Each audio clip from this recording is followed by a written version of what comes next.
Make sure you stick around for a brand new episode of Common Agenda. This one promises to be our sexiest episode yet. You'll see why.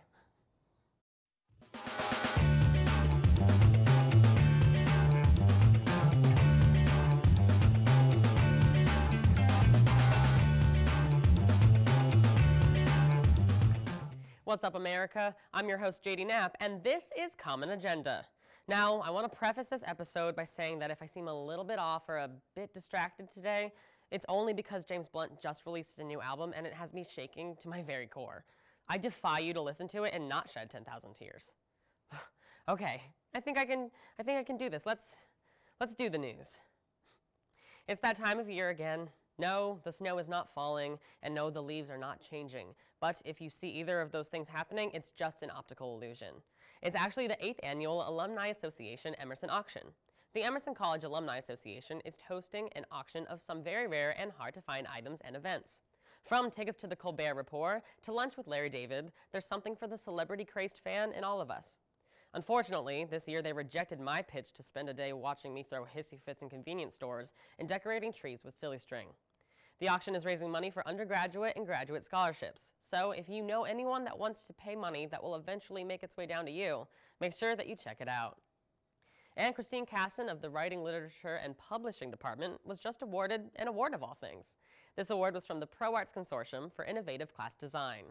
The class in question, Textbooks and Poems, will combine poetry and bookmaking, which makes a lot of sense because I have been told on good authority that there are such things as poetry books. The class is a collaboration with the School of the Museum of Fine Arts and will be offered next semester. So, if you want to say you've taken an award-winning class, you should probably look into that.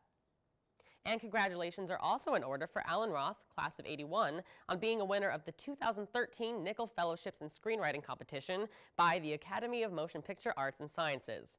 For his screenplay Jersey City Story, Roth was awarded a $35,000 prize. The competition received 7,251 screenplay submissions this year, so Roth's winning is truly an accomplishment. A big congratulations are also due to my lovely co-host Sam Howell, whose screenplay about a boy with a hook hand bonding with his mother at a high school dance was awarded saddest. And speaking of Emerson alum being acknowledged in the news this past week, Denise Kagler, class of '85, was honored by the Girl Scouts of Eastern Massachusetts on November 7th at the 22nd Annual Leading Women Awards Breakfast. Kagler is currently the Senior Vice President of the Corporate Affairs and Communications at Boston Scientific.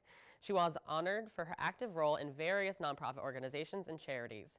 She has also previously served as a co-chair of the Board of Overseers here at Emerson. The award was greatly deserved, so you go, Girl Scouts. And in other school-related news, Emerson College is pleased to welcome 3 new members to the Emerson Board of Trustees: Leo J. Hendry Jr., Brian Carty, and Michael McWade. And hey, what does the Board of Trustees even do, you might ask? Well, they are the guys that vote on and approve everything from financing to school development here at Emerson.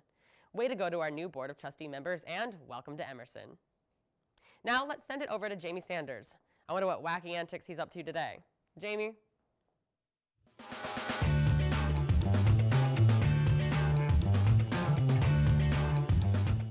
It's a bird! It's a plane! No, wait, no, it's a bird. It's a bird. I don't know what that's doing in here. Anyway, I'm here with Rob Barton, a delightfully wonderful man. He works here at Emerson Channel. It's kind of like pulling back the curtain. You get a sight on the inside. How you doing today? Doing good. Thanks for having me on, Jamie. Now, you are a relatively important person here at Emerson Channel. What does your job entail? I'm the director of production, so that means that I get to oversee all the shows and all of our original programming from an operational perspective. So I get to make sure that we're hiring at the beginning of the semester and everybody's on the same page and operating effectively. I get to make sure that we're always doing cool new things and bringing in new software and new programs, and that the student experience is always ever improving through the semesters. Now, let's say I'm a new student. I'm just coming in. I'm like, hey, you know, I want to work for Emerson Channel. How do I get involved? Absolutely. Well, the best time of the semester to ever get involved with the Emerson Channel is always right at the beginning, because we have 400 to 500 open positions right at the beginning of every semester, and we fill those during our massive hiring weekend. But that's not to say positions aren't open in the middle of the semester as well, because, you know, things always happen. If you go to emersonchannel.org, you can see all of the emails to any of our executive producers and get in touch with them personally about any opportunities they have available. We also have some paid positions with the organization open as well at emersonchannel.org and on eHire. I think everybody likes to get paid. I mean, Everybody likes to get paid. Everybody likes to get paid. That's just kind of general. You like to get paid, don't lie. Anyway, let's say that I have a great idea for a new show, because, you know, shows do come and go, and I have a great idea for a new show starring Jamie Sanders, the most handsome guy on Emerson Channel. Who would I pitch that to? Absolutely. James, our director of programming, can be reached at programming@emersonchannel.org, and he's always looking for new submissions. Anything from a new variety show to a new show to a narrative pilot, he's looking for things. So email your script or your rundown to programming@emersonchannel.org. Now, you haven't always been the big boss hog. What was your first thing here on Emerson Channel? You know, I started off my Emerson Channel experience as a technical director on Common Agenda, and I wouldn't have it any other way. It all comes full circle, ladies and gentlemen. Now let's check in with Alex Smith for this week's Staged Spotlight. Alex, tell us about it. Is it staged? Staged like the moon landing? Tell us your lies. I'm going to get them.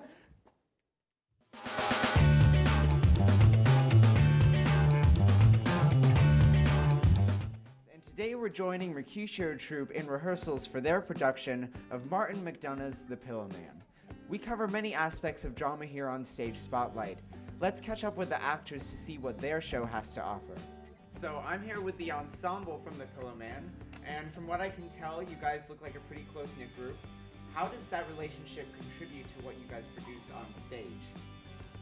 It makes for a really open rehearsal process. You know, makes it very open to experimentation. It's really fun. You know, there's a lot of love in the room.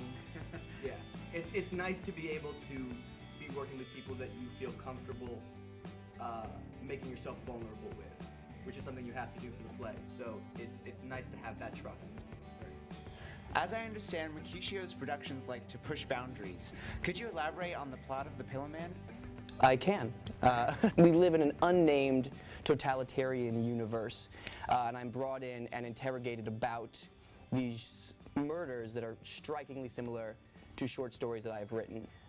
My character goes on a very emotionally draining journey because he goes into it not really knowing anything about what's going on, and slowly but surely unravels the mystery, and it's physically and emotionally taxing, but very, very exciting. So as you develop your character in the show, how do you interact with the other characters around you? Well, it depends on the character's relationship and history with those characters. One character, my brother Michael, I've known my entire life, while the two cops that are interrogating me I've just met.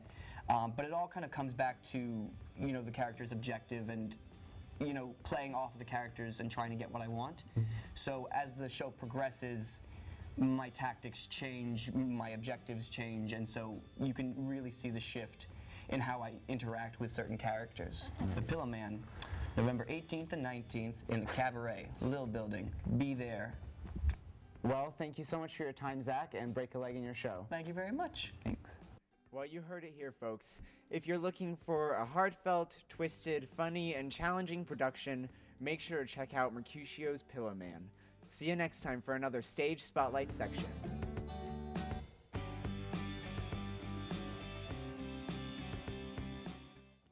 Nice to be back with you fine people. I'm your correspondent, Sam Howell, and let's see what's coming up at Emerson this week. On Saturday, November 16th, Inside Joke is putting on another open mic. Come laugh at with your Emerson students going on stage and talking to you for 5 minutes each. It's hosted by Breaking News' Jamie Loftus in the NPR and P Row at 7. A great way to pregame your Saturday night plans is to watch people make fools of themselves on purpose. Also be sure to watch people be talented or whatever. Either way, it should be a good time. Hey, all you struggling writers out there, how are those novels coming? Need a quiet space to turn those pages out? Come check out the National Novel Writing Month write-in at the Iwasaki Library this Thursday night from 6 to 10 p.m.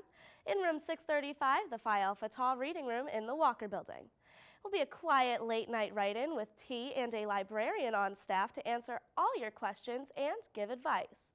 Come on by, whether you're struggling for ideas or well on your way. It's a chance to really work on your novels.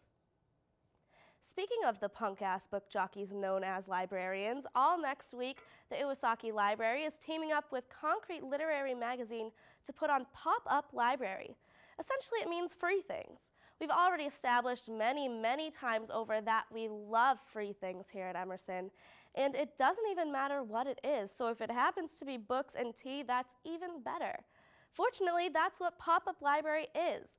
Monday through Friday next week from 5 to 7, enjoy tea and books and company and stuff. Do you like awesomeness? How about music videos? How about watching other Emerson students' awesome music videos?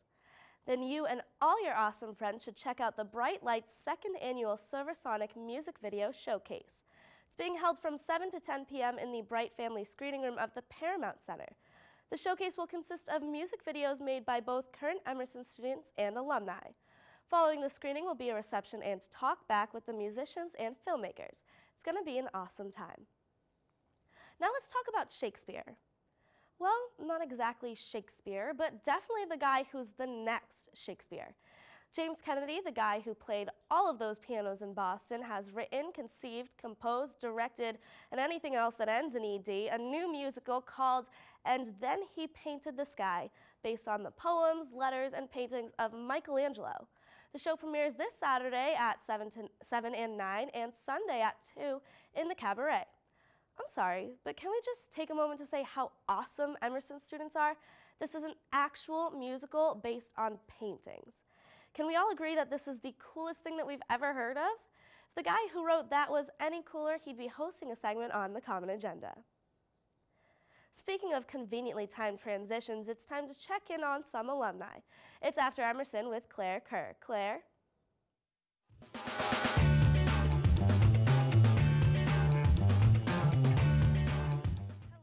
Claire Kerr with Emerson Channel's Common Agenda.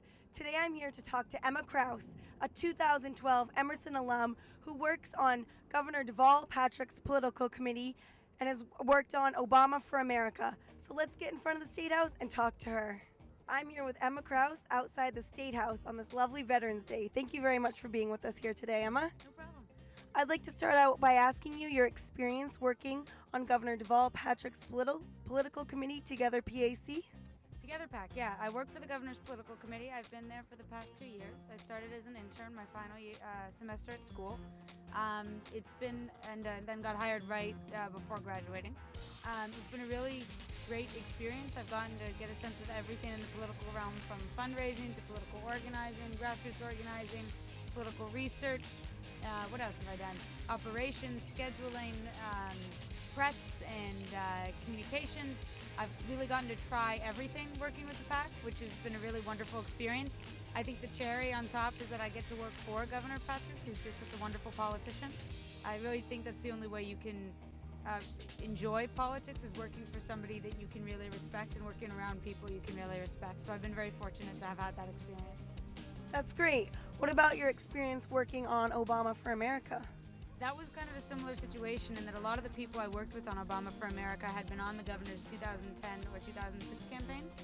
So how did your education and experience at Emerson help prepare you for this exciting political career you have now? I think part of the Emerson mentality is the hustle in general, which is definitely things that were necessary.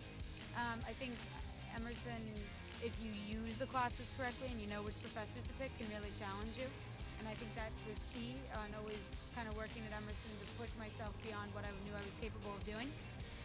And then just in general, being around a lot of different people who are passionate about what you're passionate, and you see that they're hardworking and they also are a lot of fun. That's a really great community to be around, and encouraging one as well. And it's impressive. I mean, I have friends from all different majors at Emerson. We all got employed within 3 months within our fields and are doing really well and progressing in those fields. So it's a phenomenal school in that sense. Once again, this is Claire Kerr on After Emerson for Common Agenda. Thank you for watching, and join us again next time. Well, that's all for today, lovelies. This has been fun, but I know when I'm not wanted anymore. I can take a hint. I'll just try harder next time. For everyone here at Common Agenda, thanks for watching.